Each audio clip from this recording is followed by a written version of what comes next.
del mundo prácticamente se mantuvo constante durante todo el periodo de referencia. Si uno mira un gráfico de la evolución del crecimiento económico a lo largo de la historia de la humanidad, uno estaría viendo un gráfico con la forma de un palo de hockey, una función exponencial que se mantuvo constante durante el 90% del tiempo y se dispara exponencialmente a partir del siglo XIX. La única excepción a esta historia de estancamiento se dio a finales del siglo XV con el descubrimiento de América. Pero salvando esta excepción, a lo largo de todo el periodo entre el año 0 y el año 1800, el PBI per cápita a nivel global se mantuvo estancado. Ahora bien, no solo que el capitalismo generó una explosión de riqueza desde el momento que se adoptó como sistema económico, sino que, si uno analiza los datos, lo que se observa es que el crecimiento se viene acelerando a lo largo de todo el periodo. Durante todo el periodo comprendido entre el año 0 y el 1800, la tasa de crecimiento del PBI per cápita se mantuvo estable en torno al 0,02% anual, es decir, prácticamente sin crecimiento. A partir del siglo XIX, con la revolución industrial, la tasa de crecimiento pasa al 0,66%. A ese ritmo, para duplicar el PBI per cápita, se necesitarían crecer durante 107 años. Ahora bien, si observamos el periodo entre 1900 y 1950, la tasa de crecimiento se acelera al 1,36% anual. Ya no necesitamos 107 años para duplicar el PBI per cápita, sino 66. Y si tomamos el periodo comprendido entre 1950 y el año 2000, vemos que la tasa de crecimiento fue de 2,1% anual, lo que derivaría en que en solo 33 años podríamos duplicar el PBI per cápita del mundo. Esta tendencia, lejos de detenerse, se mantiene viva aún hoy. Si tomamos el periodo entre el año 2000 y el 2023, la tasa de crecimiento volvió a acelerar el 3% anual, lo que implica que podríamos duplicar nuestro PBI per cápita en el mundo en tan solo 23 años. Ahora bien, cuando se estudia el PBI per cápita desde el año 1800 al día de hoy, lo que se observa es que luego de la revolución industrial, el PBI per cápita mundial se multiplicó por más de 15 veces, generando una explosión de riqueza que sacó de la pobreza al 90% de la población mundial. No debemos olvidar nunca que para el año 1800, cerca del 95% de la población mundial vivía en la pobreza más extrema, mientras que ese número cayó al 5% para el año 2020, previo a la pandemia. La conclusión es obvia. Lejos de ser la causa de nuestros problemas, el capitalismo de libre empresa como sistema económico es la única herramienta que tenemos para terminar con el hambre, la pobreza y la indigencia a lo largo y a lo ancho de todo el planeta. La evidencia empírica es incuestionable. Por eso, como no cabe duda de que el capitalismo de libre mercado es superior en términos productivos, la doxa de izquierda ha atacado al capitalismo por sus cuestiones de moralidad, por ser, según ellos, dicen sus detractores, que es injusto. Dicen que el capitalismo es malo porque es individualista y que el colectivismo es bueno porque es altruista, con la ajena, y en consecuencia bregan por la justicia social. Pero este concepto que en el primer mundo se ha puesto de moda en la última época, en mi país es una constante del discurso político desde hace más de 80 años. El problema es que la justicia social no es justa, sino que tampoco aporta al bienestar general. Muy por el contrario, es una idea intrínsecamente injusta, porque es violenta.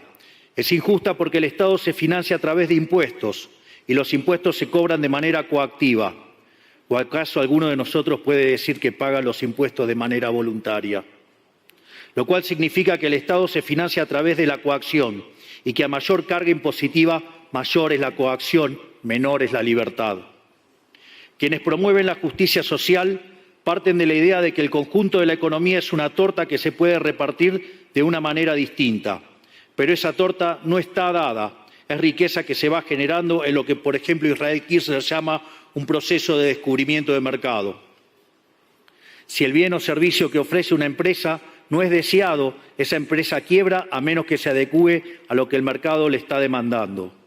Si genera un producto de buena calidad a un buen precio atractivo, le va a ir bien y va a producir más. De modo que el mercado es un proceso de descubrimiento en el cual el capitalista encuentra sobre la marcha el rumbo correcto. Pero si el Estado castiga al capitalista por tener éxito y lo bloquea en este proceso de descubrimiento, destruye sus incentivos y las consecuencias de ello es que va a producir menos y la torta será más chica, generando perjuicio para el conjunto de la sociedad. El colectivismo, al inhibir estos procesos de descubrimiento y al dificultar la apropiación de lo descubierto, ata al emprendedor de las manos y le imposibilita producir mejores bienes y ofrecer mejores servicios a un mejor precio. ¿Cómo puede ser entonces que desde la academia, los organismos internacionales, la política y la teoría económica se demonice un sistema económico que no solo ha sacado de la pobreza más extrema al 90% de la población mundial y lo hace cada vez más rápido, sino que además es justo y moralmente superior? Gracias al capitalismo de libre empresa, hoy el mundo se encuentra en su mejor momento. No hubo nunca en toda la historia de la humanidad un momento de mayor prosperidad que el que vivimos hoy. El mundo de hoy es más libre, más rico, más pacífico y más próspero que en cualquier otro momento de nuestra historia. Esto es cierto para todos, pero en particular para aquellos países que son libres, donde respetan la libertad económica y los derechos de propiedad de los individuos. Porque aquellos países que son libres son 12 veces más ricos que los reprimidos. El decil más bajo de la distribución de los países libres vive mejor que el 90% de la población de los países reprimidos. Tiene 25 veces menos cantidad de pobres en el formato estándar y 50 veces menos en el formato extremo. Y por si eso fuera poco, los ciudadanos de los países libres viven un 25% más que los ciudadanos de los países reprimidos. Ahora bien, para entender qué venimos a defender es importante definir de a qué hablamos nosotros cuando hablamos de libertarismo. Para definirlo, retomo las palabras del máximo prócer de las ideas de la libertad de Argentina, el profesor Alberto Venegas Lynch, dijo que dice: el libertarismo es el respeto irrestricto del proyecto de vida del prójimo, basado en el principio de no agresión y en defensa del derecho a la vida, a la libertad y a la propiedad, cuyas instituciones fundamentales son la propiedad privada, los mercados libres de intervención estatal, la libre competencia, la división del trabajo y la cooperación social, donde solo se puede ser exitoso sirviendo al prójimo con bienes de mejor calidad a un mejor precio. Dicho de otro modo, el capitalista, el empresario exitoso, es un benefactor social que, lejos de apropiarse de la riqueza ajena, contribuye al bienestar general. En definitiva, un empresario exitoso es un héroe. Este es el modelo que nosotros estamos proponiendo para la Argentina del futuro. Un modelo basado en los principios fundamentales del libertarismo: la defensa de la vida, de la libertad y de la propiedad. Ahora bien, si el capitalismo de libre empresa y la libertad económica han sido herramientas extraordinarias para terminar con la pobreza en el mundo, y nos encontramos hoy en el mejor momento de la historia de la humanidad, vale la pena preguntarse ¿por qué digo entonces que Occidente está en peligro? Digo que Occidente está en peligro justamente porque en aquellos países que deberíamos defender los valores del libre mercado, la propiedad privada y las demás instituciones del libertarismo, sectores del establishment político y económico, algunos por errores en su marco teórico y otros por ambición de poder, están socavando los fundamentos del libertarismo, abriéndole las puertas al socialismo y condenándonos potencialmente a la pobreza, a la miseria y el estancamiento. Porque nunca debe olvidarse que el socialismo es siempre y en todo lugar un fenómeno empobrecedor, que fracasó en todos los países que se intentó. Fue un fracaso en lo económico, fue un fracaso en lo social, fue un fracaso en lo cultural y además asesinó a más de 100 millones de seres humanos. El problema esencial de Occidente hoy es que no solo debemos enfrentarnos a quienes, aún luego de la caída del muro y la evidencia empírica abrumadora, siguen bregando por el socialismo empobrecedor, sino también a nuestros propios líderes, pensadores y académicos que, amparados en un marco teórico equivocado, socavan los fundamentos del sistema que nos ha dado la mayor expansión de riqueza y prosperidad de nuestra historia. El marco teórico al que me refiero es el de la teoría económica neoclásica, que diseña un instrumental que, sin quererlo, termina haciendo funcional la intromisión del Estado, el socialismo y la degradación de la sociedad. El problema de los neoclásicos es que, como el modelo del que se enamoraron no mapea contra la realidad, atribuyen el error al supuesto fallo del mercado, en vez de revisar las premisas de su modelo. So pretexto de un supuesto fallo de mercado, Se introducen regulaciones que lo único que generan es distorsiones en el sistema de precios que impiden el cálculo económico y, en consecuencia, el ahorro, la inversión y el crecimiento. Este problema radica esencialmente en que ni siquiera los economistas supuestamente libertarios comprenden qué es el mercado, ya que si se comprendiera, se vería rápidamente que es imposible que exista algo así como un fallo de mercado. El mercado no es una mera descripción gráfica de una curva de oferta y otra de demanda en un gráfico. El mercado es un mecanismo de cooperación social donde se intercambian voluntariamente derechos de propiedad. Por lo tanto, dada esta definición, hablar de fallo de mercado es un oxímoron. No existe el fallo de mercados.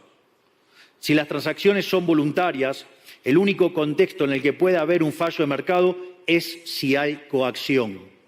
Y el único con la capacidad de coaccionar de manera generalizada es el Estado, que tiene el monopolio de la violencia. En consecuencia, si alguien considera que hay un fallo de mercado, les recomendaría que revisen si hay intervención estatal en el medio. Y si encuentran que no hay intervención estatal en el medio, les sugiero que hagan de nuevo el análisis, porque definitivamente está mal. Los fallos de mercado no existen.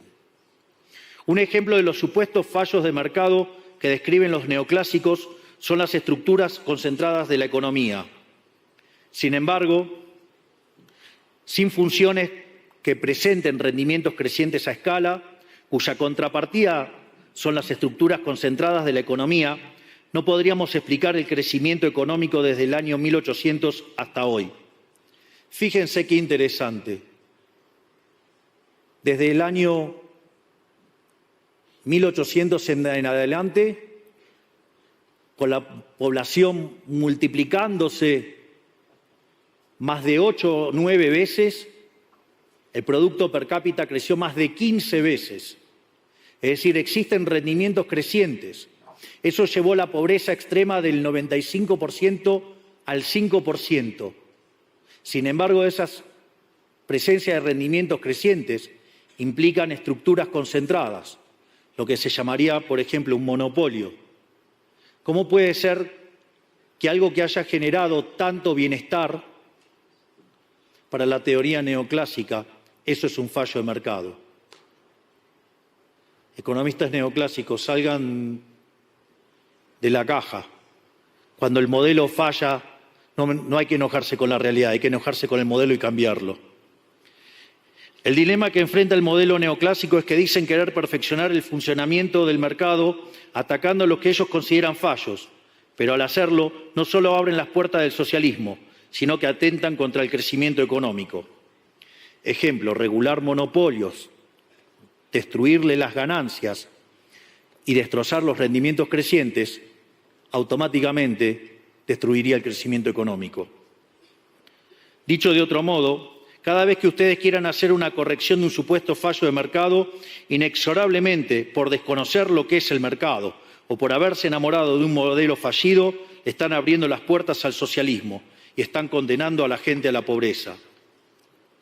Sin embargo, frente a la demostración teórica de que la intervención del Estado es perjudicial, la evidencia empírica de que fracasó porque no podía ser de otra manera, la solución que propondrán los colectivistas no es mayor libertad, sino que es mayor regulación, generando una espiral descendente de regulaciones hasta que todos seamos más pobres y a la vida de todos nosotros dependa de un burócrata sentado en una oficina de lujo.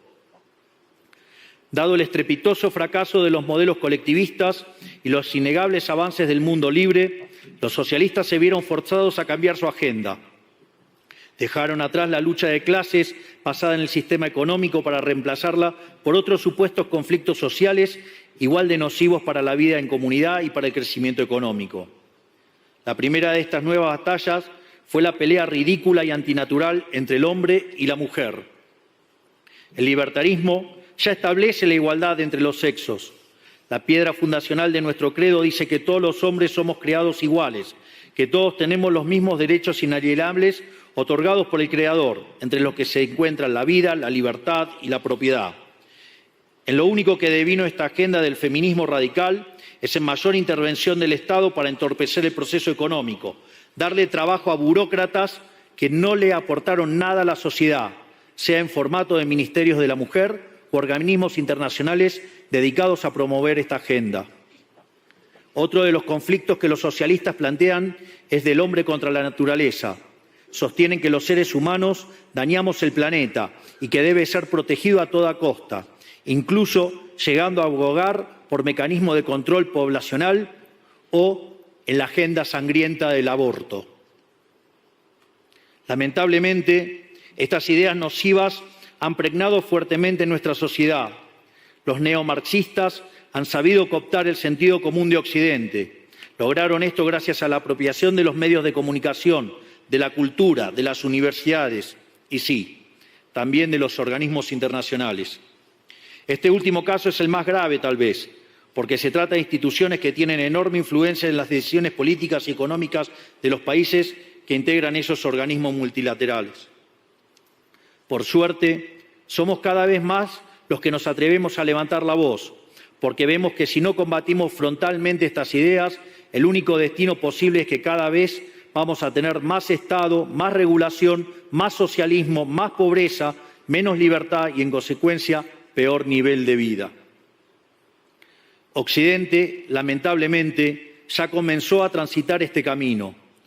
Sé que a muchos les puede sonar ridículo plantear que Occidente se ha volcado al socialismo, pero solo es ridículo en la medida que uno se restringe a la definición económica tradicional del socialismo, que establece que es un sistema económico donde el Estado es el dueño de los medios de producción.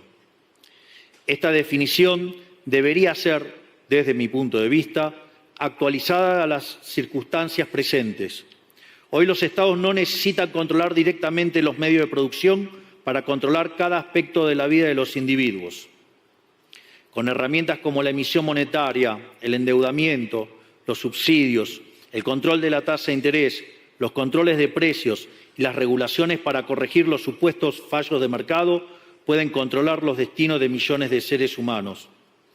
Así es como llegamos al punto en el que, con distintos nombres o formas, buenas partes de las ofertas políticas generalmente aceptadas en la mayoría de los países de Occidente son variantes colectivistas. Ya sea que se declamen abiertamente comunistas, fascistas, nazis, socialistas, socialdemócratas, nacionalsocialistas, demócratas cristianos, keynesianos, neokeynesianos, progresistas, populistas, nacionalistas o globalistas. En el fondo, no hay diferencias sustantivas. Todos sostienen que el Estado debe dirigir todos los aspectos de la vida de los individuos. Todas definen un modelo contrario al que llevó a la humanidad al progreso más espectacular de su historia. Nosotros venimos hoy aquí a invitar a los demás países de Occidente a que retomemos el camino de la prosperidad. La libertad económica, el gobierno limitado y el respeto irrestricto de la propiedad privada son elementos esenciales para el crecimiento económico. Este fenómeno de empobrecimiento que produce el colectivismo no es una fantasía, ni tampoco fatalismo. Es una realidad que los argentinos conocemos muy bien desde hace por lo menos 100 años. Porque ya lo vivimos, ya pasamos por esto, porque como dije antes, desde que decidimos abandonar el modelo de la libertad que nos había hecho ricos, estamos atrapados en una espiral descendente en donde cada día somos más pobres. Esto es, ya lo vivimos nosotros y estamos acá para alertarlos acerca de lo que puede pasar si los países de Occidente, que se hicieron ricos con el modelo de la libertad, continúan por este camino de servidumbre. El caso argentino es la demostración empírica de que no importa cuán rico seas, cuántos recursos naturales tengas, no importa cuán capacitada esté la población, ni cuán educada sea, ni cuántos lingotes de oro haya en las arcas del Banco Central.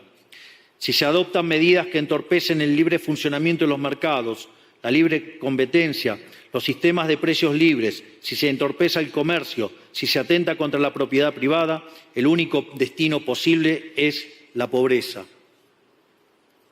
Por lo tanto, para finalizar, quiero darles un mensaje a todos los empresarios aquí presentes y a los que no están, pero nos están siguiendo desde todas partes del planeta. No se dejen amedrentar ni por la casta política ni por los parásitos que viven del Estado. No se entreguen a una clase política que lo único que quiere es perpetuarse en el poder y mantener sus privilegios. Ustedes son benefactores sociales, ustedes son héroes, ustedes son los creadores del periodo de prosperidad más extraordinario que jamás hayamos vivido. Que nadie les diga que su ambición es inmoral. Si ustedes ganan dinero es porque ofrecen un mejor producto a un mejor precio, contribuyendo de esa manera al bienestar general. No cedan al avance del Estado. El Estado no es la solución, el Estado es el problema mismo. Ustedes son los verdaderos protagonistas de esta historia y sepan que a partir de hoy cuentan con Argentina como un aliado incondicional. Muchísimas gracias y ¡viva la libertad, carajo!